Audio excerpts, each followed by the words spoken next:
बतावा एक काम करा, जब सवाल के बात आई अच्छा तो हमारे को शर्त बा। मतलब तू पहले से तो के कुछ अंदेशा लगल है का शर्त बा तनी बतावा जल्दी तो।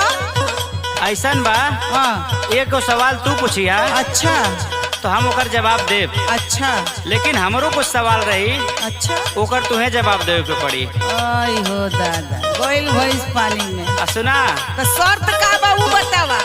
अगर हम तोहरे सवाल का जवाब ना दे पाई हाँ तो हम अपन नाक कटा ले तुमसे। यस यस लेकिन सुना, अब बोला बोला। अगर तू ना जवाब दे पौली न अच्छा तो तुमके अपन गाल कटावे ए बक नाक तार कट जाई चली, हमार गाल कट जाई तो ना ना चली। ना तो रहे देना खेलब। अच्छा तो सुना सुना सुना सुना नाराज मत हुआ, ठीक बा चला शर्त मंजूर बा हो। तो आवा बड़ बड़ गधा था ना लगौला तो तू का